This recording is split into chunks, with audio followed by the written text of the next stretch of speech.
ನಮಸ್ಕಾರ, ವಿವಿಸಿ ನ್ಯೂಸ್ಗೆ ಸ್ವಾಗತ. ನಾನು ತುಳಸಿ ಹರೀಶ್. ಇದು ಈ ಕ್ಷಣದ ಹೆಡ್ಲೈನ್ಸ್.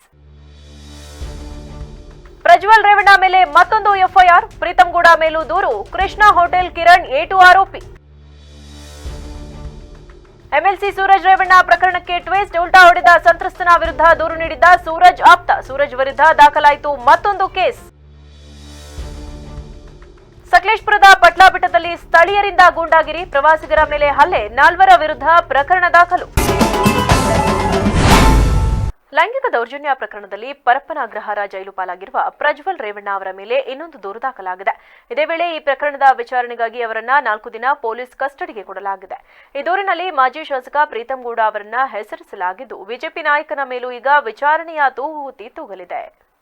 ಇಂದು ಬೆಳಗ್ಗೆ ಮತ್ತೆ ಪ್ರಜ್ವಲ್ ರೇವಣ್ಣನನ್ನ 4 ದಿನಗಳ ಕಾಲ ಎಸ್ಐಟಿ ಅಧಿಕಾರಿಗಳ ಕಸ್ಟಡಿಗೆ ನೀಡಿ 42ನೇ ಎಸಿಎಂಎಂ ನ್ಯಾಯಾಲಯದ ನ್ಯಾಯಾಧೀಶರು ಆದೇಶ ನೀಡಿದರು.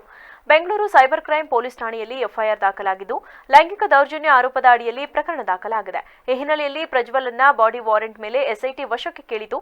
ವಿಡಿಯೋ ಕಾನ್ಫರೆನ್ಸ್ ಮೂಲಕ ಪ್ರಜ್ವಲ್ ರೇವಣ್ಣನನ್ನ ಹಾಜರುಪಡಿಸಲಾಯಿತು. ಪ್ರಜ್ವಲ್ ರೇವಣ್ಣ, ಕೃಷ್ಣ ಹೋಟೆಲ್ ಮಾಲೀಕ ಕಿರಣ್, ಕ್ವಾಲಿಟಿ ಬಾರ್ ಶರತ್, ಪ್ರೀತಂಗೌಡ ಮೇಲೆ ಎಫ್ಐಆರ್ ದಾಖಲಾಗಿದೆ.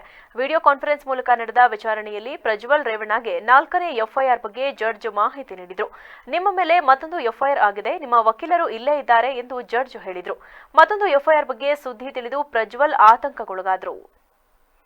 ಪ್ರಜ್ವಲ್ ರೇವಣ್ಣ ಬಾಡಿ ವಾರೆಂಟ್ ವಿಚಾರಣೆ ಆರಂಭವಾದಾಗ ಆರೋಪಿಯನ್ನ ಹಾಸನಕ್ಕೆ ಕರೆದುಕೊಂಡು ಹೋಗಿ ತನಿಖೆ ಮಾಡಬೇಕು, ಸ್ಥಳ ಮಹಜರು ನಡೆಸಬೇಕು. ಹೀಗಾಗಿ ಪ್ರಜ್ವಲ್ ರೇವಣ್ಣ 1 ವಾರಗಳ ಕಾಲ ಪೊಲೀಸ್ ಕಸ್ಟಡಿಗೆ ಬೇಕು ಎಂದು ಎಸ್ಪಿಪಿ ಜಗದೀಶ್ ವಾದ ಮಂಡಿಸಿದ್ರು. ಪ್ರಜ್ವಲ್ ಪರ ವಕೀಲ ಅರುಣ್ ವಾದ ಮಂಡಿಸಿದ್ರು. ಕೊನೆಗೆ ಪ್ರಜ್ವಲ್ನನ್ನ 4 ದಿನ ಕಸ್ಟಡಿಗೆ ನೀಡಲಾಯಿತು. ಪ್ರಜ್ವಲ್ ರೇವಣ್ಣ, ಮಾಜಿ ಶಾಸಕ ಪ್ರೀತಂಗೌಡ ಸೇರಿದಂತೆ 4 ಮೇಲೆ ಸೈಬರ್ ಠಾಣೆಯಲ್ಲಿ ಹೊಸ ಎಫ್ಐಆರ್ ದಾಖಲಾಗಿದೆ. ಐಪಿಎಸ್ ಕಾಯ್ದೆಯ 354A, 354D, 354B, 506 ಹಾಗೂ 66E ಐಟಿ ಆಕ್ಟ್ನ ಅಡಿ ಎಫ್ಐಆರ್ ದಾಖಲಾಗಿದೆ. 354A ಲೈಂಗಿಕ ಕಿರುಕುಳ, 354D ಮಹಿಳೆಯ ನಿರಾಸಕ್ತಿ ಹೊರತಾಗಿಯೂ ಪದೇ ಪದೇ ಎಲೆಕ್ಟ್ರಾನಿಕ್ ಸಂವಹನ ಮಾಡುವ ಅಪರಾಧ, 354B ಮಹಿಳೆ ಮೇಲೆ ಆಕ್ರಮಣ, ಕ್ರಿಮಿನಲ್ ಬಲವನ್ನ ಬಳಸಿ ವ್ಯವಸ್ಥಿತವಾಗಿಸಲು ಒತ್ತಾಯಿಸುವುದು, 506 ಕ್ರಿಮಿನಲ್ ಬೆದರಿಕೆ, 66E ಐಟಿ ಆಕ್ಟ್ ಖಾಸಗಿತನ ಉಲ್ಲಂಘಿಸಿ ವ್ಯಕ್ತಿಯ ಚಿತ್ರೀಕರಣ ಮುಂತಾದ ಅಪರಾಧಗಳು ದಾಖಲಾಗಿವೆ. ಹಾಸನ ವಿಧಾನ ಪರಿಷತ್ ಸದಸ್ಯ ಸೂರಜ್ ರೇವಣ್ಣ ಮೇಲೆ ಕೇಳಿಬಂದಿರುವ ಅಸಹಜ ಲೈಂಗಿಕ ದೌರ್ಜನ್ಯ ಪ್ರಕರಣಕ್ಕೆ ಟ್ವಿಸ್ಟ್ ಸಿಕ್ಕಿದ್ದು, ಇಂದು ಅವರ ವಿರುದ್ಧ ಮತ್ತೊಂದು ಪ್ರಕರಣ ದಾಖಲಾಗಿದೆ. ಸಂತ್ರಸ್ತನೋರ್ವ ತನ್ನ ಮೇಲೆ ಸೂರಜ್ ರೇವಣ್ಣ ಅವರಿಂದ ಲೈಂಗಿಕ ದೌರ್ಜನ್ಯವಾಗಿದೆ ಎಂದು ಬೆಂಗಳೂರಿನಲ್ಲಿ ದೂರು ನೀಡಿದ ಬೆನ್ನಲ್ಲೇ ಈತ ಹೊಳೆನರಸೀಪುರದಲ್ಲಿ ಸೂರಜ್ ರೇವಣ್ಣ ಅವರ ಆಪ್ತ ಸಂತ್ರಸ್ತನ ವಿರುದ್ಧ ಬ್ಲಾಕ್ ಮೇಲ್ ಆರೋಪ ಮಾಡಿ ದೂರು ದಾಖಲಿಸಿದ್ದ. ಈ ಸಂಬಂಧ ಎಫ್ಐಆರ್ ಕೂಡ ದಾಖಲಾಗಿತ್ತು. ಆದರೆ ಸೂರಜ್ ರೇವಣ್ಣ ಬಂಧನವಾಗುತ್ತಿದ್ದಂತೆ ತಲೆಮರೆಸಿಕೊಂಡಿದ್ದ ಆತ ಇಂದು ಹೊಳೆನರಸೀಪುರ ನಗರ ಪೊಲೀಸ್ ಠಾಣೆಗೆ ಆಗಮಿಸಿ ಸೂರಜ್ ರೇವಣ್ಣ ವಿರುದ್ಧವೇ ಆತ ದೂರು ನೀಡಲು ಮುಂದಾಗಿರುವುದು ಅಚ್ಚರಿಗೆ ಕಾರಣವಾಗಿದ್ದು, ಏನು ಆರೋಪ ಹೊರಿಸಲಿದ್ದಾನೆ ಎನ್ನುವುದು ಕುತೂಹಲ ಮೂಡಿಸಿದೆ. ಬೈಕ್ನಲ್ಲಿ ಬಂದ ಪ್ರವಾಸಿಗರ ಮೇಲೆ ಹಲ್ಲೆ ಆರೋಪದ ಮೇಲೆ 4 ಮೇಲೆ ಪ್ರಕರಣ ದಾಖಲಾಗಿರುವ ಘಟನೆ ತಾಲೂಕಿನಲ್ಲಿ ನಡೆದಿದೆ. ಸಕಲೇಶಪುರ ಪಟ್ಟಣ ತಾಲೂಕಿನ ವನಗೂರು ಗ್ರಾಮ ಪಂಚಾಯಿತಿ ವ್ಯಾಪ್ತಿಯ ಪ್ರವಾಸಿ ತಾಣ ಪಟ್ಲಾಬೆಟ್ಟದಲ್ಲಿ ಜೂನ್ 23ರಂದು ದಕ್ಷಿಣ ಕನ್ನಡ ಮೂಲದ ಪ್ರವಾಸಿಗರಾದ ಭುವೇದ್ ಪೂಜಾರಿ ಹಾಗೂ ಸಂಗಡಿಗರು ತಮ್ಮ ಬೈಕ್ಗಳಲ್ಲಿ ಪಟ್ಲಾಬೆಟ್ಟಕ್ಕೆ ಹೋಗಿ ಹಿಂತಿರುಗಿ ಬರುವಾಗ ಬಾಡಿಗೆ ಜೀಪುಗಳ ಚಾಲಕರು ಹಾಗೂ ಮಾಲೀಕರ ತಂಡ ಬೈಕ್ಗಳಲ್ಲಿ ಹೋಗಬೇಡಿ ಎಂದ್ರು. ಯಾಕೆ ಇಲ್ಲಿಗೆ ಬಾಡಿಗೆ ಜೀಪಿನಲ್ಲೇ ಹೋಗಬೇಕು, ಬೇರೆ ವಾಹನಗಳನ್ನ ಬಿಡುವುದಿಲ್ಲ ಎಂದು ಬೈಕ್ ಸವಾರರ ಜೊತೆ ಮಾತಿನ ಚಕಮಕಿ ನಡೆಸಿದ್ದಾರೆ. ಈ ಸಂದರ್ಭದಲ್ಲಿ ಕೆಲವರು ಏಕಾಏಕಿ ಬೈಕ್ ಸವಾರ ದಕ್ಷಿಣ ಕನ್ನಡ ಜಿಲ್ಲೆಯ ತೊಕ್ಕೊಟ್ಟು ಮೂಲದ ಭವಿತ್ ಪೂಜಾರಿ ಎಂಬುವರ ಮೇಲೆ ಹಲ್ಲೆ ನಡೆಸಿದ್ದಾರೆ. ಈ ಹಿನ್ನೆಲೆಯಲ್ಲಿ ಗಾಯಾಳು ಭವಿತ್ ಪೂಜಾರಿ ನೀಡಿದ ದೂರಿನ ಆಧಾರದಲ್ಲಿ ಗಗನ್, ಕಿರಣ್, ನಿಶಾಂತ್, ಮದನ್ ಎಂಬುವವರ ಮೇಲೆ ಎಸಳೂರು ಪೊಲೀಸ್ ಠಾಣೆಯಲ್ಲಿ ಪ್ರಕರಣ ದಾಖಲಾಗಿದೆ. ಪಟ್ಲಾಬೆಟ್ಟಕ್ಕೆ ಬರುವ ಪ್ರವಾಸಿಗರ ಮೇಲೆ ಕೆಲವು ಜೀಪು ಚಾಲಕರು ಉದ್ದೇಶಪೂರ್ವಕವಾಗಿ ದಬ್ಬಾಳಿಕೆ ಮಾಡುತ್ತಿರುವುದು ಕಳೆದ ಹಲವಾರು ವರ್ಷಗಳಿಂದ ಕಂಡುಬಂದಿದೆ. ಜೀಪನ್ನ ಬಾಡಿಗೆಗೆ ತೆಗೆದುಕೊಳ್ಳದೆ ಪ್ರವಾಸಿಗರು ತಮ್ಮ ವಾಹನಗಳನ್ನು ಬೆಟ್ಟದ ಕೆಳಗಡೆ ನಿಲ್ಲಿಸಿ ನಡೆದುಕೊಂಡು ಬೆಟ್ಟಕ್ಕೆ ಹೋಗಿ ಚಾರಣ ಮಾಡಿಕೊಂಡು ಬರುವಷ್ಟರಲ್ಲಿ ವಾಹನಗಳ ಟೈರುಗಳ ಗಾಳಿ ತೆಗೆದು ಪಂಚರ್ ಮಾಡುತ್ತಾರೆ. ಬೆಟ್ಟದ ಸೌಂದರ್ಯ ನೋಡಿಕೊಂಡು ವಾಪಸ್ಸು ಬಂದಾಗ ವಾಹನದ ಟೈರ್ಗಳು ಪಂಚರ್ ಆಗಿರುವುದನ್ನು ಕಂಡು ಪ್ರವಾಸಿಗರು ಪಂಚರ್ ಹಾಕಿಸಿಕೊಳ್ಳಲು ಪರದಾಡಬೇಕಾಗುತ್ತದೆ. ಅನಿವಾರ್ಯವಾಗಿ ಟೈರ್ಗಳನ್ನು ಬಿಚ್ಚಿ ಅದೇ ಜೀಪಿಗೆ ದುಬಾರಿ ಬಾಡಿಗೆ ಕೊಟ್ಟು ವನಗೂರು ಇಲ್ಲ ಹೆತ್ತೂರಿಗೆ ಹೋಗಿ ಟೈರ್ಗಳಿಗೆ ಪಂಚರ್ ಹಾಕಿಸಿಕೊಂಡು ಬರಬೇಕಾಗುತ್ತದೆ. ಕೇವಲ ಜೀಪ್ ಬಾಡಿಗೆಗಾಗಿ ಪ್ರವಾಸಿಗರ ಮೇಲೆ ದಬ್ಬಾಳಿಕೆ ಮಾಡುತ್ತಿದ್ದು, ಕೂಡಲೇ ಪೊಲೀಸರು ಸೂಕ್ತ ಕ್ರಮ ಕೈಗೊಳ್ಳಬೇಕೆಂದು ಸಾರ್ವಜನಿಕರು ಒತ್ತಾಯಿಸಿದ್ದಾರೆ. ನಾವು ಹೇಗೆ ಬೇಕಾದ್ರೂ ಹೋಗ್ತೀವಿ, ನೀವು ಯಾರು ಎಲ್ಲಿಗೆ? ಊರಿನವರಾದ್ರೆ ನಮ್ಮದು ಕೂಡ ಊರು ಇচ্ছে, ಊರಾದ್ರೆ ನಿಮ್ಗೆ ಆಯ್ತು, ನಮಗೆ ನಮ್ಮ ಹತ್ರ ಹೇಳ್ಬೇಡಿ. ಯಾಕೆ ಮಾಡ್ಬೇಕು ಫೋನ್ ಯಾಕೆ ಮಾಡ್ಬೇಕು?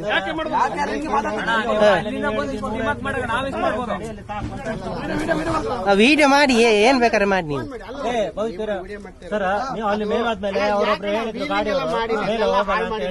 ಆಗಲ್ಲ ಅಂತ ನಾವು ಅಲ್ಲಿಂದ ರಿಟರ್ನ್ ಬಂದಿದ್ದೀವಿ. ವಿಡಿಯೋ ಆನ್ ಉಂಟಾ ಮಲ್ಪಲೆ ವಿಡಿಯೋ ಅನ್ಕೊಳ್ಳಿ. ಓ ಏನಾಯ್ತು ಈಗ ಓದೋದಕ್ಕೆ ಏನಾಯ್ತು ಸಮಸ್ಯೆ ಏನಾಯ್ತು ಅಂತ ಹೇಳಿ. ಸಮಸ್ಯೆ ಎಂತ ಸಮಸ್ಯೆ ಇಷ್ಟು ಜನ.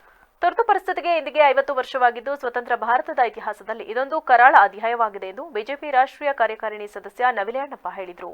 ನಗರದಲ್ಲಿಂದು ಸುದ್ದಿಗಾರರೊಂದಿಗೆ ಮಾತನಾಡಿದ ಅವರು, ತುರ್ತು ಪರಿಸ್ಥಿತಿಯು ಸ್ವತಂತ್ರ ಭಾರತದ ಇತಿಹಾಸದಲ್ಲೊಂದು ಕರಾಳವಾದ ಅಧ್ಯಾಯ. 1975ರ ಜೂನ್ 25ರಂದು ಅಂದಿನ ರಾಷ್ಟ್ರಪತಿ ಫಕ್ರುದ್ದೀನ್ ಅಲಿ ಅಹಮದ್ ಅವರು ದೇಶದಲ್ಲಿ ತುರ್ತು ಪರಿಸ್ಥಿತಿ ಹೇರಿದ್ದರು.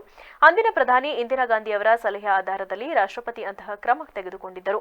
ತುರ್ತು ಪರಿಸ್ಥಿತಿ ಜಾರಿಯಾಗಿ ಈ ಜೂನ್ 25ಕ್ಕೆ 49 ವರ್ಷ ತುಂಬಲಿದ್ದು 50ನೇ ವರ್ಷ ಆರಂಭವಾಗಲಿದೆ. ದೇಶದ ಪ್ರಜಾಪ್ರಭುತ್ವ ಸಂಪ್ರದಾಯಗಳಲ್ಲಿ ನಂಬಿಕೆ ಇರುವವರಿಗೆ ಜೂನ್ 25 ಮರೆಯಲಾಗದ ದಿನ. 50 ವರ್ಷಗಳ ಹಿಂದೆ ಇದೇ ಸಂವಿಧಾನ ತಿರಸ್ಕರಿಸಿ ತುರ್ತು ಪರಿಸ್ಥಿತಿ ಹೇರಲಾಯಿತು. ಸಂವಿಧಾನವನ್ನ ಛಿದ್ರಗೊಳಿಸಲಾಯಿತು, ದೇಶವನ್ನ ಸೆರೆಮನೆಯಾಗಿ ಪರಿವರ್ತಿಸಲಾಯಿತು ಹಾಗೂ ಪ್ರಜಾಪ್ರಭುತ್ವವನ್ನ ಹೇಗೆ ಸಂಪೂರ್ಣವಾಗಿ ನಿಗ್ರಹಿಸಲಾಯಿತು ಎಂಬುದನ್ನ ಹೊಸ ಪೀಳಿಗೆ ಎಂದಿಗೂ ಮರೆಯಬಾರದು.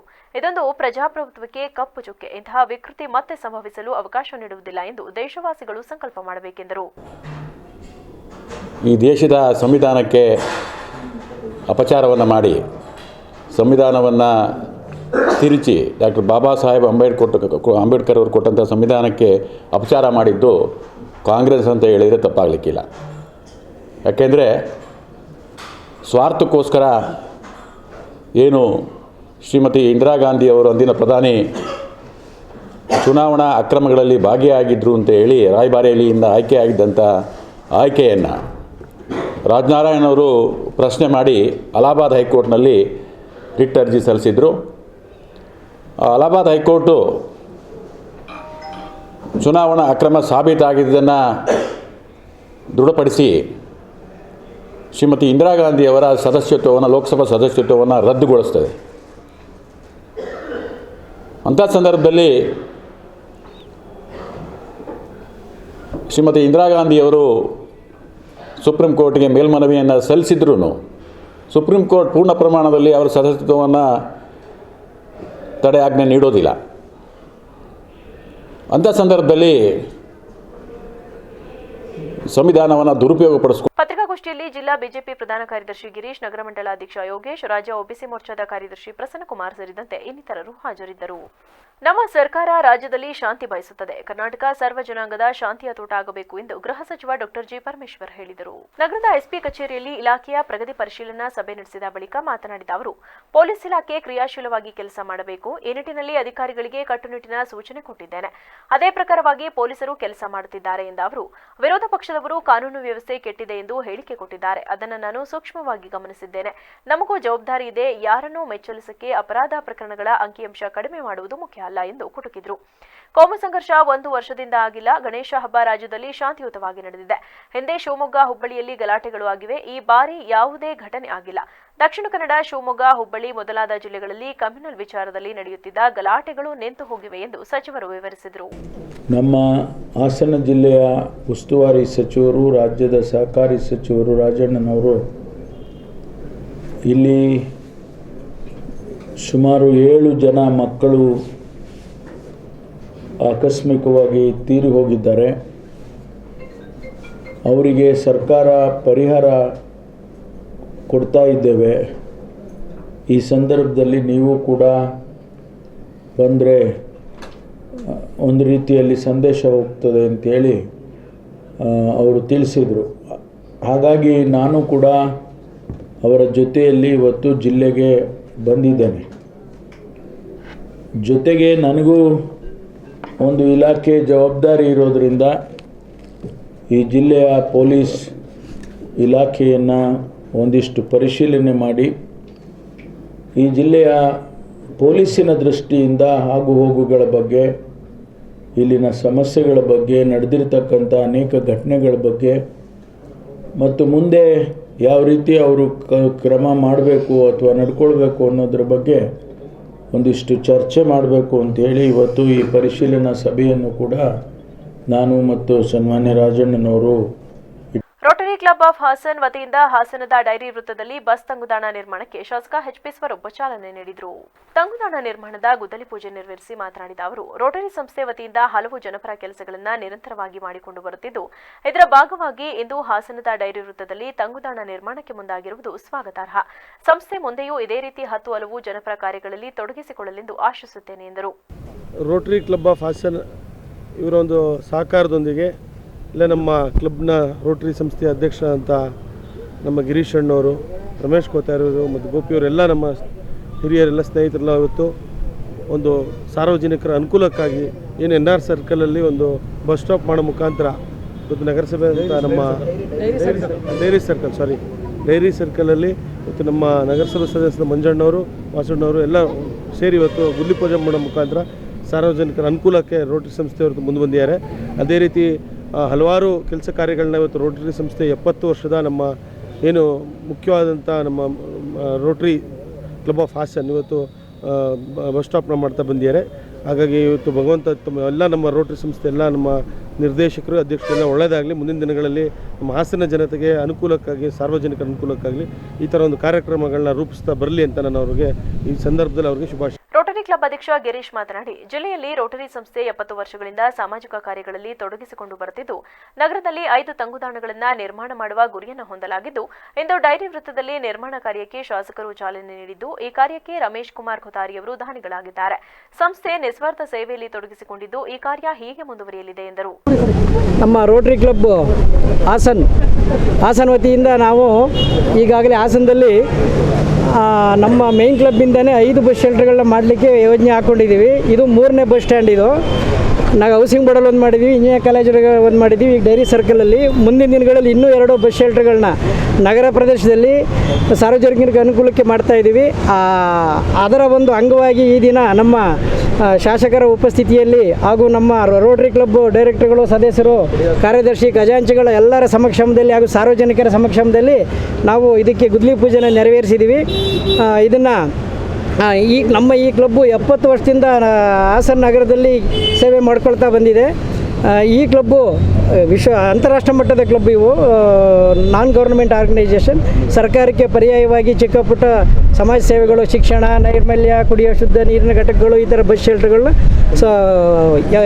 117 ವರ್ಷ ಆಗಿದೆ ನಮ್ಮ ರೋಟರಿ ಕ್ಲಬ್ ಸ್ಥಾಪನೆಯಾಗಿ. ಈ ಸಂದರ್ಭದಲ್ಲಿ ನಗರಸಭೆ ಸದಸ್ಯರಾದ ವಾಸುದೇವ್, ಮಂಜುನಾಥ್, ಸಂಸ್ಥೆಯ ಕಾರ್ಯದರ್ಶಿ ಶ್ರೀನಾಥ್, ಗೋಪಿ, ಸುದರ್ಶನ್ ಮುಂತಾದವರು ಹಾಜರಿದ್ದರು. ಈಗ ಒಂದು ಚಿಕ್ಕ ಬ್ರೇಕ್.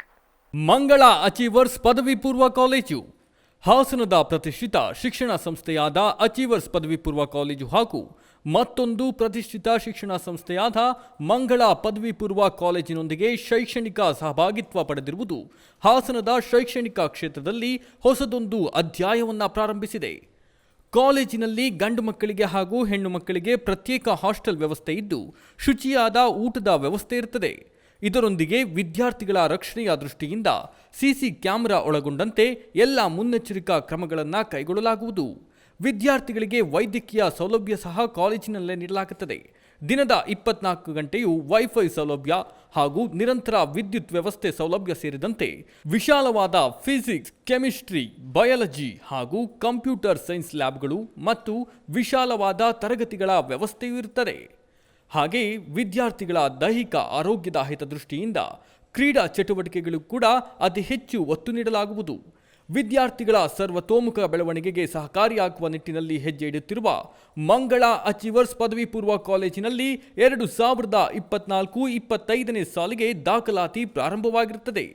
ಈ ಕೂಡಲೇ ದಾಖಲಾತಿಗಾಗಿ ಸಂಪರ್ಕಿಸಿ ಮಂಗಳ ಅಚೀವರ್ಸ್ ಪದವಿ ಪೂರ್ವ ಕಾಲೇಜು 9611157808 8105914003. ಮಂಗಳ ಅಚೀವರ್ಸ್ ಪದವಿ ಪೂರ್ವ college, B Katihalli, dairy circle ಹತ್ತಿರ, ಟೊಯೋಟಾ ಶೋರೂಮ್ ಎದುರು, ಹಾಸನ. ಬ್ರೇಕ್ನ ನಂತರ ವಿವಿಸಿ ನ್ಯೂಸ್ಗೆ ಮತ್ತೆ ಸ್ವಾಗತ. ಗೃಹ ಸಚಿವರಾದ ಡಾಕ್ಟರ್ ಜಿ ಪರಮೇಶ್ವರ್ ಅವರು ಜಿಲ್ಲಾ ಪೊಲೀಸ್ ಕಚೇರಿ ಆವರಣದಲ್ಲಿ ಜರುಗಿದ ಕಳುವಾಗಿ ಪತ್ತೆಯಾಗಿರುವ ಮಾಲುಗಳನ್ನು ವಾರಸುದಾರರಿಗೆ ಹಿಂದಿರುಗಿಸುವ ಕಾರ್ಯಕ್ರಮದಲ್ಲಿ ಭಾಗವಹಿಸಿ ವಾರಸುದಾರರಿಗೆ ಮಾಲುಗಳನ್ನು ಹಸ್ತಾಂತರ ಮಾಡಿದರು. ಜಿಲ್ಲೆಯಲ್ಲಿ ಕಳೆದ 6 ತಿಂಗಳಿನಿಂದ ಕಳುವಾಗಿ ಪತ್ತೆಯಾಗಿರುವ 2 ಕೆಜಿ 150 ಗ್ರಾಂ ಚಿನ್ನ, 1 ಕೆಜಿ ಬೆಳ್ಳಿ, ಬೈಕ್ಗಳು ಸೇರಿದಂತೆ ಸುಮಾರು 1.25 ಕೋಟಿ ಮೌಲ್ಯದ ಮಾಲ್ಗಳನ್ನು ವಾರಸುದಾರರಿಗೆ ಹಿಂದಿರುಗಿಸಲಾಯಿತು. ಇದೇ ಸಂದರ್ಭದಲ್ಲಿ ಜಿಲ್ಲಾ ಪೊಲೀಸ್ ಇಲಾಖೆ ವತಿಯಿಂದ ಸೈಬರ್ ಕ್ರೈಂ ವಂಚನೆಗೆ ಒಳಗಾಗದಂತೆ ಸಾರ್ವಜನಿಕರು ಎಚ್ಚರ ವಹಿಸಲು ಅನುಸರಿಸಬೇಕಾದ ನಿಯಮಗಳ ಬಗ್ಗೆ ಅರಿವು ಮೂಡಿಸುವ ಕರಪತ್ರವನ್ನು ಸಚಿವರು ಬಿಡುಗಡೆ ಮಾಡಿದರು. ಸಹಕಾರ ಸಚಿವರು ಹಾಗೂ ಜಿಲ್ಲಾ ಉಸ್ತುವಾರಿ ಸಚಿವರಾದ ಕೆಎನ್ ರಾಜಣ್ಣ, ದಕ್ಷಿಣ ವಲಯದ ಪೊಲೀಸ್ ಮಹಾನಿರ್ದೇಶಕರಾದ ಡಾ ಬೋರ್ಲಿಂಗಯ್ಯ, ಜಿಲ್ಲಾ ಪೊಲೀಸ್ ವರಿಷ್ಠಾಧಿಕಾರಿ ಮೊಹಮ್ಮದ್ ಸುಜೀತಾ ಎಂಎಸ್ ಅವರು ಉಪಸ್ಥಿತರಿದ್ದರು.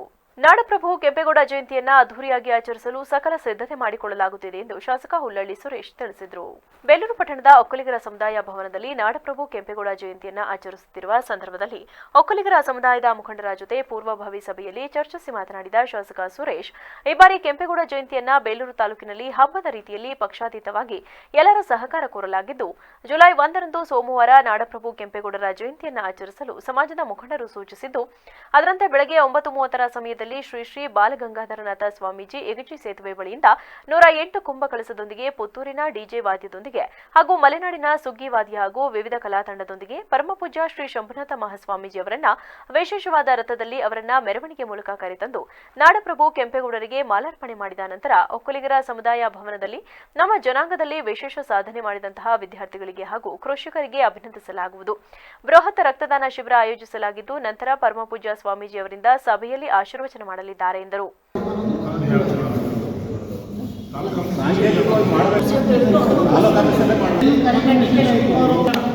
ಲಕ್ಷ ಕೊಡಬೇಕು ಅಂತ ಅಂದ್ರು. ಇವಾಗ DC ಅವ್ರು ಕೇಳೋದಕ್ಕೆ ಡಿಸ್ಟಿಕ್ ಮಾತ್ರ 1 ಲಕ್ಷ ಸರ್, ಇಲ್ಲಿಗೆ 19,000 ಅಂತ ಹೇಳಿದ್ದಾರೆ.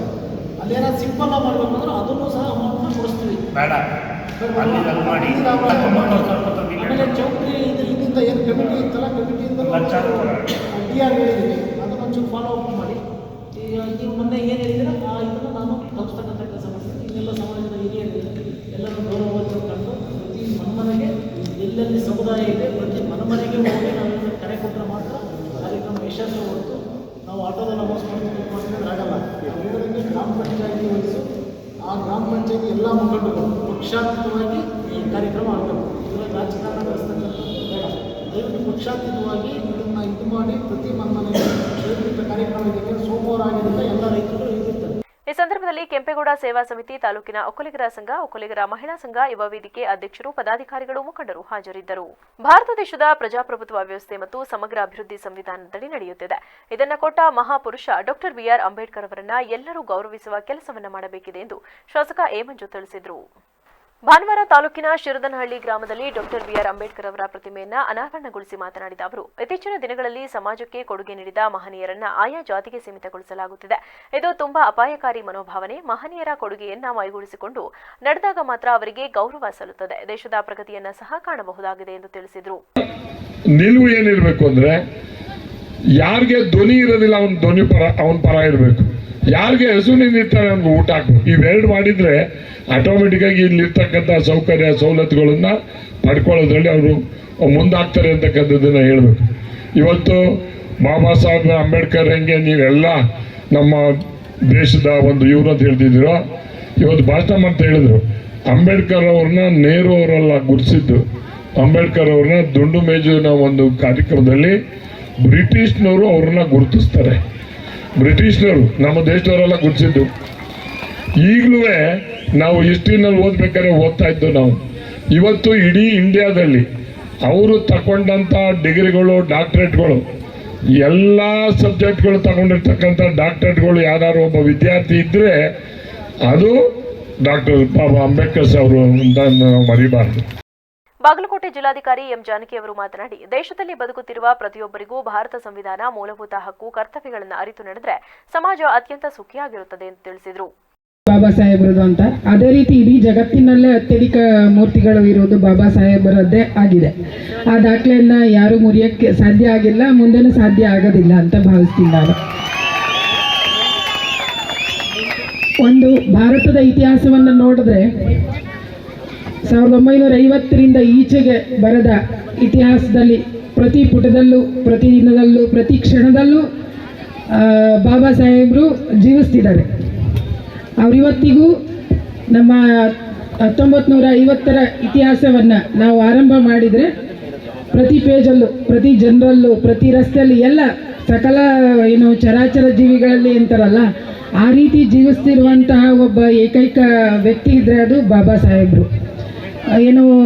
ಜ್ಯೋತಿ ತಾನುರಿದು ಜಗಕ್ಕೆ ಬೆಳಕು ಕೊಡುತ್ತೆ ಅಂತಾರಲ್ಲ, ಹಂಗೆ ಅವರ ವೈಯಕ್ತಿಕ ಸಂಕಟಗಳನ್ನೆಲ್ಲವನ್ನು ಶ್ರೀ ಉರಿಲಿಂಗ ಪೆದ್ದಿಮಠ ಶ್ರೀ ಜ್ಞಾನಪ್ರಕಾಶ ಸ್ವಾಮೀಜಿ ದಿವ್ಯ ಸಾನ್ನಿಧ್ಯ ವಹಿಸಿ ಆಶೀರ್ವಚನ ನೀಡಿದರು. ಮಾಡ್ತಾ ಇದ್ದೀವಿ. ಯಾರಿಂದ ಮಾಡ್ತಾ ಇದ್ದೀವಿ?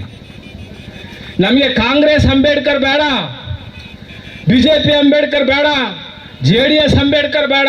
ನಮಗೆ ನಿಜವಾದಂಥ ಸಮುದಾಯದ ಅಂಬೇಡ್ಕರ್ಗೋಸ್ಕರ ನಾವು ಒಂದಾಗಲಿಲ್ಲ ಅಂದರೆ, ಒಂದು ಕಡೆಗೆ ಬರಲಿಲ್ಲ ಅಂದರೆ ನಿಮ್ಮಂಥ ನೀಚರು ಹುಟ್ಟಬಾರದು.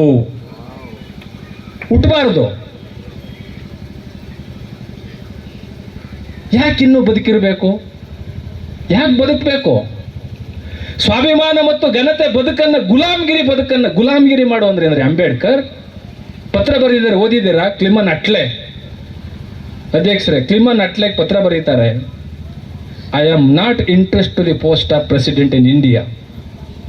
ನಾನು ಭಾರತದ ರಾಷ್ಟ್ರಪತಿ ಆಗುವ ಆಸೆ ನನಗಿಲ್ಲ, ಭಾರತದ ಪ್ರಧಾನಿ ಆಗುವ ಆಸೆ ಇಲ್ಲ, ಭಾರತದ ಸರ್ವೋಚ್ಚ ನ್ಯಾಯಾಲಯದ ನ್ಯಾಯಾಧೀಶ. ತಹಶೀಲ್ದಾರ್ ಬಸವರೆಡ್ಡಪ್ಪ ರೌಣದ್, ಉಪವಿಭಾಗಾಧಿಕಾರಿ ಮಹೇಶ್, ಕಂದಾಯ ಅಧಿಕಾರಿ ಸ್ವಾಮಿ, ಮುಖಂಡರಾದ ರಾಜೇಶ್, ರಾಜೇಂದ್ರ, ಲಿಂಗರಾಜು, ಗಣೇಶ್, ವೇಲಾಪುರಿ, ವೆಂಕಟೇಶ್ ಇತರರು ವೇದಿಕೆಯಲ್ಲಿ ಉಪಸ್ಥಿತರಿದ್ದರು.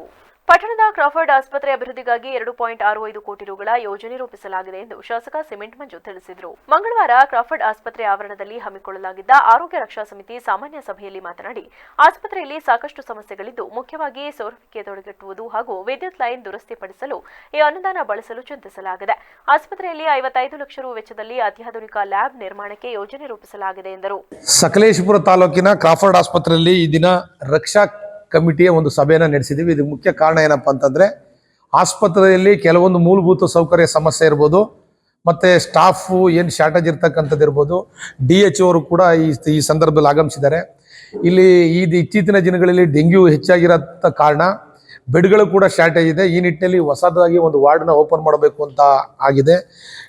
ಶಾರ್ಟೇಜ್ ಇರ್ತಕ್ಕಂಥ ಸ್ಟಾಫನ್ನು ಕೂಡ DHO ಅವರಿಗೆ ನಾವು ಹೇಳಿದ್ವಿ, ಮನವಿನ ಮಾಡಿದ್ವಿ. ಆದಷ್ಟು ಬೇಗ ಆ ಶಾರ್ಟೇಜ್ ಇರ್ತಕ್ಕಂಥ ಸ್ಟಾಫ್ ನರ್ಸ್ನ ಕಳಿಸ್ಕೊಟ್ರೆ ಆ ವಾರ್ಡು ಕೂಡ ಓಪನ್ ಮಾಡಿಸ್ತೀವಿ ಅಂತಕ್ಕಂಥ ನಿರ್ಣಯವನ್ನು ತಗೊಂಡಿದ್ವಿ. ಮುಂದ್ಗಡೆ ಟ್ರಾಫಿಕ್ ಸಮಸ್ಯೆ ಇರ್ಬೋದು, ಅಂಗಡಿ ಸಮಸ್ಯೆ ಇರ್ಬೋದು, ಮತ್ತು ಇಲ್ಲಿ ಒಂದು ಈ 24 ಅವರ್ಸು ಒಬ್ಬರು ಪೊಲೀಸ್ ಸಿಬ್ಬಂದಿ ಇಲ್ಲಿ ಇರಬೇಕು. ಬೇರೆ ಬೇರೆ ನಿರ್ಣಯಗಳು, ವಾಚ್ಮ್ಯಾನ್ ಬೇಕಾಗಿರತಕ್ಕಂಥದ್ದು.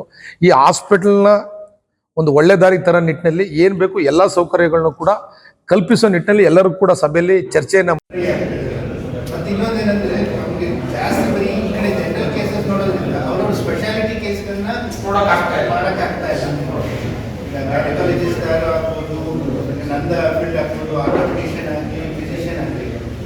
ಜನರಲ್ ಕೇಸ್ಗಳೇ ಜಾಸ್ತಿ ನೋಡ್ತಾ ಇದ್ದಾರೆ ಅವರ ಸ್ಪೆಷಾಲಿಟಿಗಿಂತ. ಹಾಗಾಗಿ ಅದು ವೈದ್ಯಾಧಿಕಾರಿ ಮಹೇಶ್ ಮಾತನಾಡಿ, ಆಸ್ಪತ್ರೆಯ ನಗುಮಗು ಆಂಬ್ಯುಲೆನ್ಸ್ ಸೇವೆ ಉಚಿತವಾಗಿ ನೀಡಲಾಗುತ್ತಿದೆ. 108 ಆಂಬ್ಯುಲೆನ್ಸ್ ಸೇವೆಗೆ ಕಿಲೋಮೀಟರ್ಗೆ 4 ರುಗಳನ್ನು ವಿಧಿಸಲಾಗುತ್ತಿದೆ ಎಂದು ಸಭೆಯಲ್ಲಿ ವಿವರಿಸಿದರು. ಸಭೆಯಲ್ಲಿ ರಕ್ಷಾ ಸಮಿತಿ ಸದಸ್ಯರಾದ ವಳಲಹಳ್ಳಿ ಅಶ್ವಥ್, ಸಂಜಿತ್ ಶೆಟ್ಟಿ, ಗುರುಪ್ರಸಾದ್, ಕುಸುಮಾ ಭೂಪಾಲ್, ಬ್ಯಾಕರವಳ್ಳಿ ಜಯಣ್ಣ, ಸುದೇಶ್, ಡಾಕ್ಟರ್ ಸುಧಾಕರ್, ಜಿಲ್ಲಾ ಆರೋಗ್ಯಾಧಿಕಾರಿ ಶಿವಸ್ವಾಮಿ, ತಹಶೀಲ್ದಾರ್ ಮೇಘನಾ ಉಪಸ್ಥಿತರಿದ್ದರು. ಎಷ್ಟೋ ಸರ್ಕಾರಿ ಶಾಲೆಗಳಲ್ಲಿ ಓದಿದ ವಿದ್ಯಾರ್ಥಿಗಳು ಇಂದು ಎಲ್ಲಾ ಕ್ಷೇತ್ರಗಳಲ್ಲೂ ಗಣನೀಯವಾಗಿ ಸಾಧನೆ ಮಾಡುತ್ತಿದ್ದಾರೆ. ಆದರೆ ಇತ್ತೀಚಿನ ವರ್ಷಗಳಲ್ಲಿ ಸರ್ಕಾರಿ ಶಾಲೆಗಳೆಂದರೆ ಅಸಡ್ಡೆ ತೋರುವ ಅಧಿಕಾರಿಗಳು, ಜನಪ್ರತಿನಿಧಿಗಳೇ ಹೆಚ್ಚಾಗಿ ಸಿಗುತ್ತಾರೆ. ಬೇರೆಯವರಂತೆ ನಮ್ಮ ಮಕ್ಕಳು ಸಹ ಓದಿ ವಿದ್ಯಾವಂತರಾಗಬೇಕು ಎಂದು ಕೂಲಿ ಕಾರ್ಮಿಕರ ಮಕ್ಕಳು ಹೆಚ್ಚಾಗಿ ಸರ್ಕಾರಿ ಶಾಲೆಗಳನ್ನು ಆಶ್ರಯಿಸುತ್ತಾರೆ. ಆದರೆ ಈ ಸರ್ಕಾರಿ ಕಿರಿಯ ಪ್ರಾಥಮಿಕ ಶಾಲೆಯ ವ್ಯವಸ್ಥೆಯನ್ನು ಒಮ್ಮೆ ನೋಡಿ.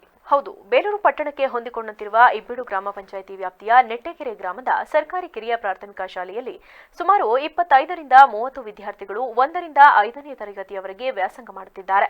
ಈ ಗ್ರಾಮದಲ್ಲಿ ಪರಿಶಿಷ್ಟ ಜಾತಿಯ ಹಾಗೂ ಪರಿಶಿಷ್ಟ ವರ್ಗದ ಕುಟುಂಬಗಳು ವಾಸಿಸುತ್ತಿದ್ದು, ಇಲ್ಲಿ ಬಹುತೇಕರು ಸಣ್ಣ ಪುಟ್ಟ ಜಮೀನು ಹೊಂದಿದ್ದು ಕೂಲಿ ಕಾರ್ಮಿಕರೇ ಹೆಚ್ಚಾಗಿ ಇರುವ ಈ ಗ್ರಾಮದಲ್ಲಿ ವಿದ್ಯಾರ್ಥಿಗಳ ಅನುಕೂಲಕ್ಕಾಗಿ ಸರ್ಕಾರ ಸುಮಾರು 25 ವರ್ಷಗಳ ಹಿಂದೆ ಸರ್ಕಾರಿ ಶಾಲೆ ಪ್ರಾರಂಭಿಸಿದ್ದು, ಅಂದಿನಿಂದ ಈ ಶಾಲೆಯ ಗೋಳು ಹೇಳತೀರದಾಗಿದೆ.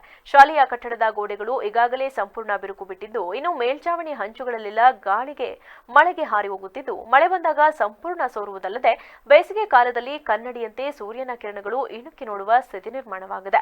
ಇತ್ತೀಚೆಗೆ ಬಂದಂತಹ ಮಳೆಯಿಂದಾಗಿ ಸಂಪೂರ್ಣವಾಗಿ ಗೋಡೆ ಶಿಥಿಲವಾಗಿದ್ದು, ಯಾವಾಗ ಬೀಳುತ್ತದೋ ಎಂಬ ಭಯದಿಂದ ಅಲ್ಲಿರುವ ಶಿಕ್ಷಕರು ಗ್ರಾಮದಲ್ಲಿರುವ ಅಂಬೇಡ್ಕರ್ ಸಮುದಾಯ ಭವನದಲ್ಲಿ ವಿದ್ಯಾರ್ಥಿಗಳಿಗೆ ಪಾಠ ಹೇಳುವ ಪರಿಸ್ಥಿತಿ ನಿರ್ಮಾಣವಾಗಿದೆ. ನಮಗೆ ಇಲ್ಲಿ ಕೂರಲು ಆಗುವುದಿಲ್ಲ, ಮಳೆ ಬಂದ ಸಂದರ್ಭದಲ್ಲಿ ಒಳಗಡೆ ನೀರು ನುಗ್ಗಿ ಕೆರೆಯಂತಾಗುತ್ತದೆ, ಪಾಠ ಕೇಳಲು ಚಳಿಯಾಗುತ್ತದೆ, ಗೋಡೆಗಳನ್ನ ಮುಟ್ಟಿದ್ರೆ ಕಿತ್ತು ಬರುವಂತಾಗುತ್ತದೆ ಎಂದು ತಮ್ಮ ಅಳಲನ್ನು ತೋಡಿಕೊಂಡರು. ನೆಟ್ಟೆಗೆರೆ ಗ್ರಾಮದಲ್ಲಿ ಇವತ್ತು ಏನು ಸರ್ಕಾರಿ ಶಾಲೆ ತುಂಬಾ ಹಾಳಾಗಿದೆ. ಮಳೆ ಬಂದು ಮೇಲ್ಚಾವಣಿ ಎಲ್ಲ ಕುಸಿತಿರುವುದರಿಂದ ತುಂಬಾ ಮಕ್ಕಳು ಸಹ ಬಡ ಮಕ್ಕಳು ಇಲ್ಲಿ ಓದ್ತಿರೋದು ಅತಿ ಹೆಚ್ಚು ನೆಟ್ಟೆಕೆರೆ ಗ್ರಾಮದಲ್ಲಿ ಬಡ ಮಕ್ಕಳು ಕೂಡ ಜಾಸ್ತಿ. ಸೊ ಈ ಮಕ್ಕಳಿಗೆ ತುಂಬಾ ತೊಂದರೆ ಆಗ್ತಿದೆ ಓದಕ್ಕೆ ಬರೆಯಕ್ಕೆ. ಏಕೆಂದ್ರೆ ಮಳೆಗಾಲ ಇರುವುದರಿಂದ ಮೇಲ್ಚಾವಣಿ ತುಂಬಾ ಹಳೆಯ ಕಟ್ಟಡ ಅಂತಾನೆ ಹೇಳ್ಬೋದು ಈ ಶಾಲೆಗೆ. ಸೊ ಯಾವುದೇ ಒಂದು ವ್ಯವಸ್ಥೆ ಇಲ್ಲ ಇಲ್ಲಿ. ತುಂಬಾ ಅಂಚೆಲ್ಲ ಮೇಲ್ಚಾವಣಿ ಎಲ್ಲ ಬಿದ್ದೋಗಿದೆ. ದಯಮಾಡಿ ಇದಕ್ಕೆ ಇದ್ರ ಬಗ್ಗೆ ಯಾವುದೇ ರೀತಿಯ ಪ್ರತಿಕ್ರಿಯೆನ ಅಧಿಕಾರಿಗಳಾಗ್ಲಿ MLA ಅವರಾಗ್ಲಿ ಇದಕ್ಕೆ ಸ್ಪಂದಿಸಿಲ್ಲ. ಎಷ್ಟೇ ಬಾರಿ ಮನವಿಯನ್ನು ಮಾಡಿದ್ರು ಇದಕ್ಕೆ ಯಾವುದೇ ರೀತಿಯ ಪ್ರತಿಕ್ರಿಯೆ ತಮ್ಮ ಅಧಿಕಾರಿಗಳಾಗ್ಲಿ MLA ಅವರಾಗ್ಲಿ ಖುದ್ದು ಯಾರು ಭೇಟಿ ಮಾಡಿ ಇದರ ಪರಿಸ್ಥಿತಿಯನ್ನ ಗಮನಿಸಿಲ್ಲ. ಸೊ ಇದು ಎಲ್ಲೋ ಒಂದ್ ಕಡೆ ಅವ್ರು ಕಣ್ಣು ಮುಚ್ಚಿ ಕುಳಿತಿದ್ದಾರೆ ಅಂತ ಹೇಳಿದ್ರೆ ತಪ್ಪಾಗಲಾರ್ದು.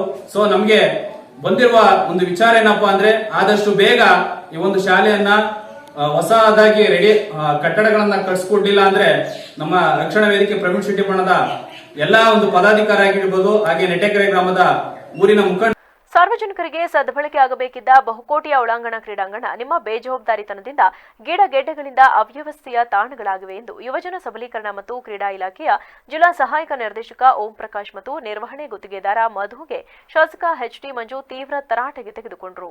ಪಟ್ಟಣದಲ್ಲಿರುವ ಶ್ರೀ ನಾಲ್ವಡಿ ಕೃಷ್ಣರಾಜ ಒಡೆಯರ ಕ್ರೀಡಾಂಗಣದಲ್ಲಿ ನಿರ್ಮಾಣಗೊಂಡಿರುವ ಶ್ರೀ ಶ್ರೀ ಶ್ರೀ ಬಾಲಗಂಗಾಧರನಾಥ ಮಹಾಸ್ವಾಮೀಜಿ ಒಳಾಂಗಣ ಕ್ರೀಡಾಂಗಣ ಸಂಪೂರ್ಣ ನಿರ್ವಹಣೆ ಇಲ್ಲದೆ ಅವ್ಯವಸ್ಥೆ ಮತ್ತು ಅಕ್ರಮ ಚಟುವಟಿಕೆಗಳ ತಾಣವಾಗಿದೆ ಎಂದು ಸಾರ್ವಜನಿಕರ ದೂರಿನ ಮೇರೆಗೆ ಇಂದು ಸ್ಥಳಕ್ಕೆ ದಿಢೀರ್ ಭೇಟಿ ನೀಡಿ ಸ್ಥಳ ಪರಿಶೀಲಿಸಿ ಮಾತನಾಡಿದರು. ಸಾರ್ವಜನಿಕರಿಗೆ ಸದ್ಬಳಕೆ ಆಗಬೇಕೆಂಬ ನಿಟ್ಟಿನಲ್ಲಿ ಸರ್ಕಾರ ಬಹುಕೋಟಿ ವೆಚ್ಚದಲ್ಲಿ ಒಳಾಂಗಣ ಕ್ರೀಡಾಂಗಣ ನಿರ್ಮಿಸಿ ಕೆಲವೇ ವರ್ಷಗಳಲ್ಲಿ ಸಾರ್ವಜನಿಕರಿಗೆ ನಡೆದಾಡುವ ಜಾಗದಲ್ಲಿ ಗಿಡಗೆಡ್ಡೆಗಳು ಬೆಳೆದು ವಿಷ ಜಂತುಗಳ ತಾಣವಾಗಿದೆ. ಎಲ್ಲೆಂದರಲ್ಲಿ ಕಸಕಡ್ಡಿಗಳ ರಾರಾಜಿಸುತ್ತಿವೆ. ಆವರಣಕ್ಕೆ ಬರುವ ಸಾರ್ವಜನಿಕರಿಗೆ ಸದ್ಬಳಕೆ ಆಗಬೇಕಿದ್ದ ಶೌಚಾಲಯ ಗಬ್ಬೆದ್ದು ನಾರುತ್ತಿದೆ.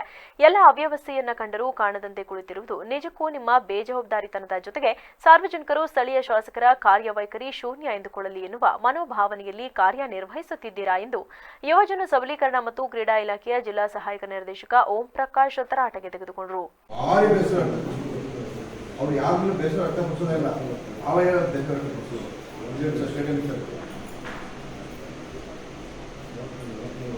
ಪುರಸಭೆಯವರು ಲೆಟರ್ ತಗೊಂಡು ಹೋಗಿ ಮೇಂಟೆನೆನ್ಸ್ ಹಂಗೆ ಕೊಡಿ ಆಗಿದ್ಮೇಲೆ ಅಂತ ಹೇಳೋದು.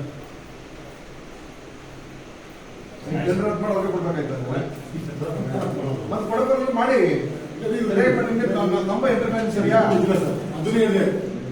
ನಾನು ಹೇಳಿದ್ದೀನಿ ನೋಡಪ್ಪ, ಇಲ್ಲಿ ಅಲ್ಲಿ ನನಗೂ ನಿಮ್ಗೆ ಏನು ವ್ಯವಹಾರ, ಸ್ಟೇಡಿಯಂ ಏರಿಯಾಸ್ ಟೆಂಡರ್ ಇದೆಯಾ, ಅಲ್ಲಿ ಲೋಕಲ್ ಏನಾದ್ರು ಕಂಪ್ಲೇಂಟ್ ಮಾಡಿದ್ರೆ ಒಂದು ಸರಿ 2 ಸರಿ ಶೋಕಾಸ್ ಮಾಡಿಸ್ಬಿಟ್ಟು ಟೆಂಡರ್ ಪ್ರೊಸೆಸ್ ಕೊಟ್ಟರೆ ಕ್ಯಾನ್ಸಲ್ ಮಾಡ್ತೀವಿ. ಈ ಮೆದುರಿಗೆ ಹೇಳ್ತೀವಿ ಸರ್. ಈಗಲೂ ಅಷ್ಟೇ ತಮ್ಮದೇನು ಅಸಮಾಧಾನ ಕೊಟ್ಟರೆ ಇವತ್ತು ಜೊತೆ ಮಾಡಿಸ್ಬಿಡ್ತೀವಿ ನಾವು. ಇದು 3 ದಿವಸದಲ್ಲಿ ಇದನ್ನೆಲ್ಲ ಏನಿದೆ ಸ್ವಚ್ಛ ಮಾಡಿ ಸರ್ಪ್ರೈಸ್ ಆಗಿ ವಿಸಿಟ್ ಮಾಡಿದ್ರಿ ಅಂತಾನೆ ಅವ್ರಿಗೊಂದು ಮಾಡಿ ಒಂದು ನೋಟಿಸ್ ಕೊಡ್ತೀನಿ ಸರ್. 3 ಡೇಸ್ನಲ್ಲಿ ಅಪ್ಡೇಟ್ ಮಾಡಬೇಕು. ಇದಕ್ಕೋಸ್ಕರ ತಮ್ಮ ಆಪ್ತವರು ಒಬ್ಬರನ್ನ ನೇಮಿಸಿದ್ದಾರೆ ಸೂಪರ್ವೈಸ್ಗೆ. ಅವರಿಂದ ಮತ್ತೆ ಏನಾರ ಮುಂದಕ್ಕೆ ಏನಾರ ಕಂಪ್ಲೇಂಟ್ಸ್ಗಳು ಬಂದಾದ್ರೆ ನಿಮ್ಮ ಟೆಂಡರ್ಗೆ ನಾವು ವಿಚಾರ ಮಾಡಬೇಕಾಗ್ತದೆ. ಈ ಸಂದರ್ಭದಲ್ಲಿ ತಾಲೂಕು ಪಂಚಾಯಿತಿ ಮಾಜಿ ಸದಸ್ಯ ಹುಲ್ಲೇಗೌಡ, ನಿರ್ಮಿತಿ ಕೇಂದ್ರದ ಇಂಜಿನಿಯರ್ ಹೇಮಂತ್ ಕುಮಾರ್, ಶಾಸಕರ ಆಪ್ತ ಸಹಾಯಕ ಅರಳುಕುಪ್ಪೆ ಪ್ರತಾಪ್ ಸೇರಿದಂತೆ ಇತರರು ಉಪಸ್ಥಿತರಿದ್ದರು. ಎಲ್ಲ ನಂಜ ಈ ಪಾಡಿ ಖುಷಿಯಾಗಿದೆಯಲ್ಲ. ಆಚಾರ್ಯ ಎಂಡ್ರು ಮುಂಜೆ ಕಳೆದೋಯ್ತಲ್ಲ ಅಂತ ಹೊಡ್ಕತಾ ಇದ್ಲು. ನಿಂಗೇನಾರು ಸಿಕ್ಕುತ್ತಲಾ? ಹಂಗಾರೆ ಇವತ್ತು ನಿಮ್ಮನೆಗೆ ಉಣ್ಣಕ್ಕೆ ಬರದಯ್ಯ. ಎಣ್ಣೆ ನಮ್ಮದು, ಊಟ ನಿಮ್ಮದು. ಅಯ್ಯಯ್ಯ ಮಂಜೆ ಹೆಂಗಾಡ್ತೀರಿ? ಬೆಳಗ್ಗೆ ಏನಾರು ಬುಡ್ಕ ಬಂದಿದೆಯಲ್ಲ, ನಂಗೆ ಯಾವ ಕೋಳಿ ಸಿಕ್ಕಾತ್ಲ? ನಾ ಯಾಕೆ ಹುಡ್ಕ ಹೋಗ್ಲಿ? ವಿಷಯ ಗೊತ್ತಾಯ್ತಲ್ಲ, ಪಂಚಾಯತಿ ಎಲೆಕ್ಷನ್ ಅನೌನ್ಸ್ ಆಯ್ತದಂತೆ ಕಣ್ಣ. 3 ತಿಂಗಳು ಎಣ್ಣೆಗೂ ಬಾಡಿಗೆ ಯೋಚನಿಲ್ಲ. ಯಾವಾಗ್ಲೂ ಅದೇ ಜ್ಞಾನದಲ್ಲೇ ಇರ್ತೀಯಲ್ಲ. ಹೊಸಿನಾದ್ರೂ ಪ್ರಪಂಚ ಜ್ಞಾನ ಬೆಳೆಸ್ಕೊಳ್ಳ. ಅವರೇ ಇಲ್ಲದೆ ಎಲೆಕ್ಷನ್ ಹೆಂಗಾಯ್ತದ್ಲ? ಮೇಟಿನೇ ಇಲ್ಲದೆ ದೋಣಿ ಮೀಟಕ್ಕಾಯ್ತದೇನಲ್ಲ? ದುಡ್ಡು ಚೆಲ್ಲದ್ಯಾ ಅಲ್ಲ, ದಡ ಸೇರ್ಸದ್ಯಾ ಅಲ್ಲ?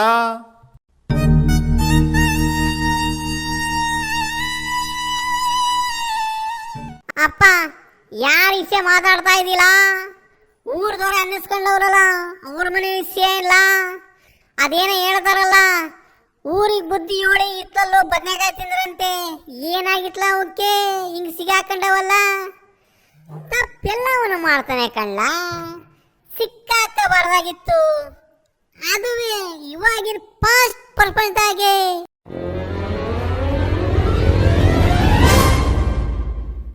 ಹೂ ಕಳ್ಳ ನಂಜ, ನೀ ಹೇಳೋದುವೇ ದಿಟ್ವೆ. ಕಳ್ಳತನ ಮಾಡವೆಲ್ಲ ಕಳ್ಳರಲ್ಲ ಕಳ್ಳ, ಸಿಗಾಕಳನ್ ಮಾತ್ರ ಕಳ್ಳ. ಹೋಗ್ಲಿ ಬುಡ್ಲ, ಎಂತೆಂತ ಹೋಗಿ ಕಂಬಿ ಎಣಿಸಿ ಆಚೆಗೆ ಬಂದ್ಮೇಲೆ ರಾಜ್ಯ ಆಳಿಲ್ವೇನ್ಲ, ದೇಶ ಆಳಿಲ್ವೇನ್ಲ? ಏನೇ ಆಗಲಿ ಯಾರೇ ಆಗಲಿ ಹೆಣ್ಮಕ್ಳು ವಿಷಕ್ಕೆ ಹೋಗಬಾರ್ದು ಕಳ್ಳ. ನೆನ್ನೆ ಮೊನ್ನೆ ಹೊಸ ವಿಷಯ ಬರ್ತಾ ಇತ್ತಲ್ಲ, ಹಾಳಾದರೂ ಗಂಡುಡುಗರು ತಂಟೆ ಹೋಗಿದ್ರಂತಲ್ಲ, ದಿಟ ಏನ್ಲ? ಏನಪ್ಪ ದಿಟ್ಮೋ ಸುಳ್ಳು. ಪೇಪರ್ನವರು ಟಿವಿನವರು ದಿನ ಹೊಡ್ಕೊತಾವ್ರಲ್ಲ, ಅವರೇ ಎದುರುಗಡೆ ಕೂತ್ಕೊಂಡು ನೋಡ್ದಾರಂಗೆ ಬುಡ್ಲ, ಅದು ಅವ್ರ ಆಡು ಪಾಡು. ಈ ದುಡ್ಡು ಮನಸ್ಸಿಗೆ ಯಾವ ಪಾಟಿ ಆಟ ಆಡಿಸತ್ಲ ಮಂಜ? ನೀ ಏನೇ ಹೇಳ, ಈ ಬೀಡಿ ಎಣ್ಣೆ ಅದೇನು ಡ್ರಗ್ಸು ಅಂತಾರಲ್ಲ, ಅದ್ರಲ್ಲಿ ಎಂಥದೈತ್ಲ ಕಿಕ್ಕು? ಈ ದುಡ್ಡು ಅನ್ನೋದೈತಲ್ಲ, ಅದ್ರ ಮತ್ತೆ ಏರ್ಬಿಟ್ರೆ ಎಲ್ಲೆಲ್ಲಿ ಕರ್ಕೊಂಡೋಗಿ ಏನೇನು ಮಾಡಿಸಿ ಮತ್ತೆ ಹೇಳ್ದಂಗೆ ಮಾಡ್ಬಿಡುತ್ತೆ ಅಲ್ವಲ್ಲ? ದಿಟ ಕಣ್ಲ, ಮನ್ಸಿಗೆ ದುಡ್ಡು ಬೇಕೇ ಬೇಕಣ್ಣ, ಇಲ್ಲ ಅಂದರೆ ಸಾಂಬಾ ಸೊಪ್ಪು ಸಿಕ್ಕಾಕಿಲ್ಲ. ಎಲ್ರೂ ಮುಂದಕ್ಕೆ ಚೆನ್ನಾಗಿರೋಣ, ಸುಖವಾಗಿ ಬಾಳೋಣ, ಬದುಕೋಣ ಅಂತ ಹಗಲು ರಾತ್ರಿ ಕಷ್ಟಪಟ್ಟು ದುಡಿತಾರೆ ಕಣ್ಲ. ಅಂಥವ್ರ ಮಕ್ಕಳು ಚೆನ್ನಾಗೇ ಇರ್ತವೆ, ಉದ್ಧಾರನೂ ಆಯ್ತವೆ. ಈಗ ನೋಡಪ್ಪ, ನಾನುವೇ ನೀನುವೇ ಕ್ಯೂ ನಿಂತ್ಕೊಂಡು ಟಿಕೆಟ್ ತಗೊಂಡು ಪಿಕ್ಚರ್ ನೋಡ್ತಿದ್ವಲ್ಲಪ್ಪ ದರ್ಶನ್ನು, ಅವಂದು ದೊಡ್ಡ ಕಥೆ ಆಗೋದಂತೆ ಕಣ್ಲ.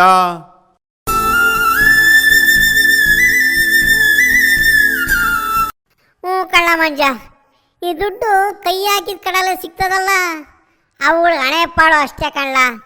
ಅವಕ್ಕೆ ದುಡ್ಡು ಹೆಂಗಪ್ಪ ಖರ್ಚು ಮಾಡೋದು ಅಂತ ಮನ್ಸು ಮಾಡ್ಕೊತಾ ಇರ್ತದೆ ಅನಿಸದೆ ಕಳ್ಳ. ಅದಕ್ಕೆ ಹಿಂಗೆ ಮಾಡಬಾರ್ದೆಲ್ಲ ಮಾಡಿ ಬೀದಿಲಿ ಮಾನ ಹರಾಜಾಕತ್ತವೆ. ದಿಟ್ಟವಾಗ್ಲೂ ಮಕ್ಕಳಿಗೆ ಆಸೆ ಮಾಡಬಾರ್ದು ಕಳ್ಳ. ಒಳ್ಳೆ ಥರದಲ್ಲಿ ಬೆಳೆಸಿ ಅವೇ ದೇಶಕ್ಕೆ ಆಸ್ತಿ ಆಗಂಗೆ ಮಾಡ್ಬೇಕಳ್ಳ. ಏನಂತೀರ? ಕೊನೆಯಲ್ಲಿ ಮತ್ತೊಮ್ಮೆ ಹೆಡ್ಲೈನ್ಸ್. ಪ್ರಜ್ವಲ್ ರೇವಣ್ಣ ಮೇಲೆ ಮತ್ತೊಂದು ಎಫ್ಐಆರ್, ಪ್ರೀತಂಗೌಡ ಮೇಲೂ ದೂರು, ಕೃಷ್ಣ ಹೋಟೆಲ್ ಕಿರಣ್ A2 ಆರೋಪಿ. ಎಂಎಲ್ಸಿ ಸೂರಜ್ ರೇವಣ್ಣ ಪ್ರಕರಣಕ್ಕೆ ಟ್ವಿಸ್ಟ್, ಉಲ್ಟಾ ಹೊಡೆದ ಸಂತ್ರಸ್ತನ ವಿರುದ್ಧ ದೂರು ನೀಡಿದ್ದ ಸೂರಜ್ ಆಪ್ತ. ಸೂರಜ್ ವಿರುದ್ಧ ದಾಖಲಾಯಿತು ಮತ್ತೊಂದು ಕೇಸ್. ಸಕಲೇಶ್ಪುರದ ಪಟ್ಲಾಬಿಟ್ಟದಲ್ಲಿ ಸ್ಥಳೀಯರಿಂದ ಗೂಂಡಾಗಿರಿ, ಪ್ರವಾಸಿಗರ ಮೇಲೆ ಹಲ್ಲೆ, 4 ವಿರುದ್ಧ ಪ್ರಕರಣ ದಾಖಲು. ಈಗ ಒಂದು ಚಿಕ್ಕ ಬ್ರೇಕ್. ಪಾಂಡಿತ್ಯ euro school, Basaveshwara Nagar, Belur road, Hassan.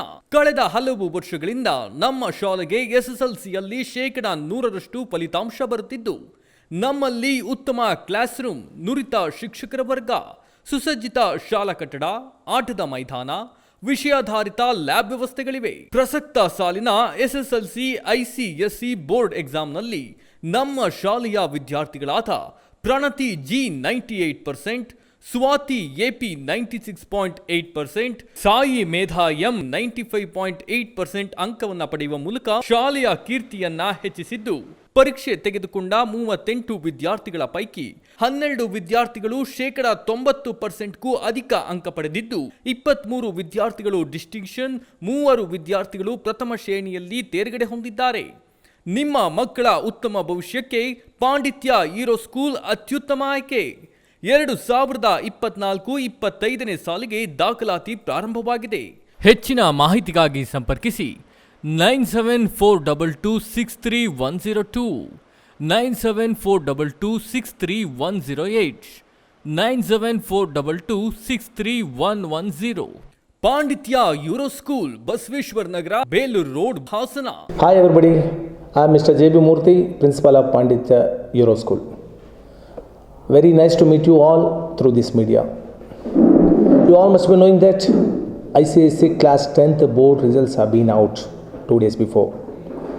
Our school has given the best results at board level of Class 10th. Our school has produced 1390% and above students, 23 students with 80% and above. Only 3 students they secured first classes. Yeah, my school students have outshined at board levels. 98% was the highest percentage. 96.8% was the second topper, and 95.8 was the third topper. Including practice sessions continuously we have taken up, and we brought teachers, the excellent teaching fraternity from outside, and winter classes were conducted, and beyond 5:30 p.m. till 6:30 we have given the special coaching and extended coaching and the remedial coaching for weaker sessions. A lot of hard work service given by the teachers, which has resulted into getting an excellent results at board levels. We are proud to say our teachers are doing the extraordinary job. My students are tuning to that interest, coming out with a colorful percentages at board levels. They are outshining at board level results. ನನ್ನ ಹೆಸರು ಗಿರೀಶ್ ಅಂತ, ನಾನು SBIನಲ್ಲಿ ಕೆಲಸ ಮಾಡೋದು. ನನ್ನ ಮಗಳು ಪ್ರಣತಿ G ಈ ವರ್ಷ ICSE 10th 98% ತಗೊಂಡು ಪಾಂಡಿತ್ಯ ಯೂರೋ ಸ್ಕೂಲ್ ಟಾಪರ್ ಆಗಿದ್ದಾಳೆ. ಇದ್ರ ಬಗ್ಗೆ ನಮಗೆ ತುಂಬ ಹೆಮ್ಮೆ ಅನಿಸುತ್ತೆ. ಮತ್ತು ಸ್ಕೂಲ್ನವರು ಹಾಗೂ ನಾವು ಎಲ್ಲರೂ ಅವಳು ಒಳ್ಳೆ ಪರ್ಸೆಂಟೇಜ್ ತಗೊಳ್ತಾಳೆ ಅಂತ ಎಕ್ಸ್ಪೆಕ್ಟ್ ಮಾಡಿದ್ವಿ. ಆಲ್ಮೋಸ್ಟ್ ನಾವು ನಮ್ಮ ನಿರೀಕ್ಷೆಯಂತೆಯೇ ಅವಳು ಸ್ಕೋರ್ ಮಾಡಿದ್ದಾಳೆ. ನನ್ನ ಹೆಸರು ಶೈಲಶ್ರೀ ಅಂತ, ನಾನು ಪ್ರೌಢಶಾಲಾ ಶಿಕ್ಷಕಿಯಾಗಿ ಕೆಲಸ ಮಾಡ್ತಾಯಿದ್ದೀನಿ. ನಾನು ಪ್ರಣತಿ ಜಿ ಅವರ ತಾಯಿ. ಅವಳು ಈ ವರ್ಷ 2023-24 ಸಾಲಿನಲ್ಲಿ ಯೂರೋ ಸ್ಕೂಲಲ್ಲಿ ಟಾಪರ್ ಆಗಿದ್ದಾಳೆ. ಅದು ತುಂಬ ಹೆಮ್ಮೆಯ ವಿಷಯ ಹಾಗೂ ತುಂಬ ಸಂತೋಷ ಕೊಟ್ಟಿದೆ ನಮಗೆಲ್ಲರಿಗೂ. I am Pranati G. I scored 98 in this academic year and topped Panditya Euro School. I am deeply honored to stand before you to speak a few words and share my experience about topping Panditya Euro School for this academic year. I would express my sincere and heartfelt gratitude to the school management, academic director, principal, teachers and all my friends. Special thanks to my parents and grandparents who all constantly encouraged me and guided me to score this one. ನಮಸ್ತೆ, ನಾನು ಮಂಜುನಾಥ್, ಸಾಯಿ ಮೇಧಾ ಅವರ father. ನನ್ನ ಮಗಳು ಪಾಂಡಿತ್ಯ euro ಸ್ಕೂಲಲ್ಲಿ LKGಯಿಂದ ಓದ್ತಾ ಇದ್ದಾಳೆ. ಮುಂಚೆಯಿಂದನೇ ಚೆನ್ನಾಗಿ ಸ್ಕೋರ್ ಮಾಡ್ತಾಯಿದ್ದಾಳೆ. ಟೀಚರ್ಸ್ ಎಲ್ಲ ತುಂಬ ಕೋಚಿಂಗ್ ತುಂಬ ಚೆನ್ನಾಗಿದೆ. ಇಲ್ಲಿ ತುಂಬ ಒಳ್ಳೆ ಕೋಆಪ್ರೇಟ್ ಮಾಡ್ತಾರೆ ಟೀಚರ್ಸ್. ನಮಸ್ತೆ, ನಾನು ಗೀತಾ ಅಂತ, ನಾನು ಹೌಸ್ ವೈಫ್ ಆಗಿದ್ದೀನಿ. ನನ್ನ ಮಗಳು ಸಾಯಿ ಮೇಧಾ, ಅವಳು 95.8 ತೆಗೆದಿದ್ದಾಳೆ 10th. ನನಗೇನು ಅನ್ಸೋದು ಅಂತಂದರೆ, ಓದ್ಬೋದು ಎಲ್ಲ ಮಕ್ಕಳು, ಅಂದರೆ ಸಪೋರ್ಟ್ ಇರಬೇಕು, ಅವ್ರಿಗೆ ಕೋಆಪರೇಷನ್ ಇರಬೇಕು. ಅದು ಈ ಸ್ಕೂಲಲ್ಲಿ ತುಂಬ ಚೆನ್ನಾಗಿ ಸಿಕ್ಕಿದೆ. I am Sai Medha M and I scored 95.8% in this academic year. Firstly, I would like to thank the principal, the coordinator and the school teachers, because without them I wouldn't have stood here. It wouldn't be possible, because they constantly supported us and encouraged us to excel more and more in each and every exam. And secondly, I would like to thank my parents, who also continuously supported me and encouraged me. ಪಾಂಡಿತ್ಯ euro school, Basaveshwara Nagar, Belur road, Hassan. ಬ್ರೇಕ್ನ ನಂತರ ವಿವಿಸಿ ನ್ಯೂಸ್ಗೆ ಮತ್ತೆ ಸ್ವಾಗತ. ಕ್ಷಣದ ಸುದ್ದಿಗಾಗಿ ನೋಡ್ತಾ ಇರಿ ವಿವಿಸಿ TV, ಸದ್ಯದ ಕಡೆ ನಮ್ಮ ನಡೆ.